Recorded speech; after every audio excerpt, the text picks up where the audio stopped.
Ampun, monggo Pak Agus. Assalamualaikum warahmatullahi wabarakatuh. Waalaikumsalam warahmatullahi wabarakatuh. Ibu Bapak yang saya hormati dan yang saya banggakan, pada saat ini kita melakukan IHT sebagai sekolah penggerak untuk menjadikan paradigma baru, Ibu Bapak. Nah, pada saat ini kesempatan tadi sudah kita singgung beberapa apa itu sekolah penggerak, apa itu profil pelajar Pancasila dan sebagainya. Sekarang kita lanjutkan tentang materi prinsip penyusunan alur tujuan pembelajaran. Prinsip-prinsip yang harus dilakukan, yang harus dilihat, ditentukan, yang harus diikuti, bahwa penyusunan alur tujuan pembelajaran ada 7 prinsip. Yang pertama adalah sederhana.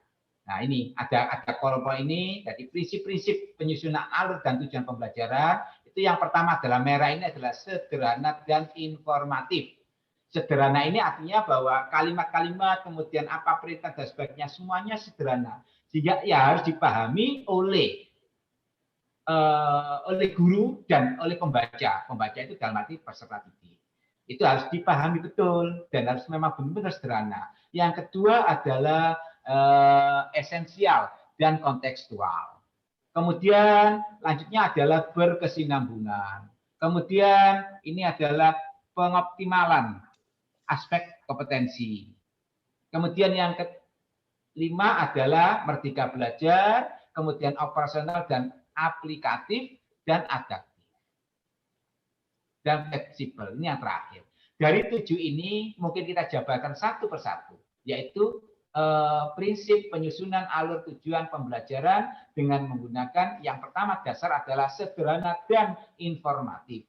Sederhana maksudnya perumusan ATP, alur tujuan pembelajaran harus dipahami oleh penulis sendiri maupun pengguna atau pembaca. Hal ini dapat dilakukan dengan menggunakan istilah atau terminologi yang umum dan tidak bermakna ambigu atau tafsir ganda. Yang kedua adalah esensial dan kontekstual. Menurut aspek pembelajaran yang sangat mendasar atau penting, yakni kompetensi, konten, dan hasil pembelajaran. Selain itu juga mempertimbangkan penyediaan pengalaman belajar yang relevan dengan kehidupan atau dunia nyata yang berupa aktivitas yang menantang. Jadi anak diberikan tantangan untuk bagaimana dari hasil itu peserta didik akan memahami kontekstualnya akan jadi apa setelah mempelajari materi ini. Dan yang tidak kalah pentingnya adalah menyenangkan. Selain itu juga harus bermakna. Jadi hasil pembelajaran capaiannya harus bermakna. Yang berikutnya adalah berkesinambungan. Berkesinambungan ini antar fase dan antar tujuan pembelajaran harus saling terkait dan merupakan capaian secara runtut, sistematis, dan berjenjang untuk memperoleh capaian pembelajaran yang telah ditetapkan dalam setiap mata pelajaran. Penyusunan dilakukan secara kronologis berdasarkan urutan pembelajaran dari waktu ke waktu. Kemudian yang berikutnya adalah pengoptimalan 3 aspek kompetensi. Kemudian yang berikutnya adalah merdeka belajar, kemudian operasional dan aplikatif, adaptif dan fleksibel. Ini yang terakhir. Mungkin ini dalam kesempatan ini Ibu Bapak ada sesuatu yang kurang jelas, bisa kita diskusikan, kita share bagaimana paradigma baru, bagaimana membuat alur tujuan pembelajaran memang benar-benar harus mengacu, harus memperhatikan 7 prinsip ini. Silakan, mungkin ada yang pertanyaan. Mungkin itu yang bisa saya sampaikan. Saya ada pertanyaan mungkin Bapak Ibu, monggo. Saya Pak Agus.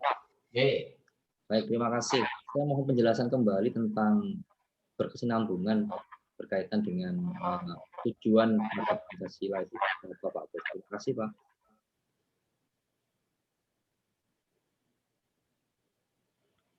Putus-putus Pak Ainun, ini sinyalnya. Oke, saya ulang lagi Pak, tentang berkesinambungan Pak, mohon bisa dijelaskan kembali. Tentang prinsip berkesinambungan. Yang terakhir. Yang agak apa tadi ya Pak ya?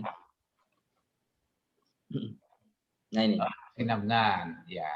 Artinya berkesinambungan ini begini, Ibu Bapak, bahwa ada fase-fase, ada fase A, fase B dan sebagainya ini.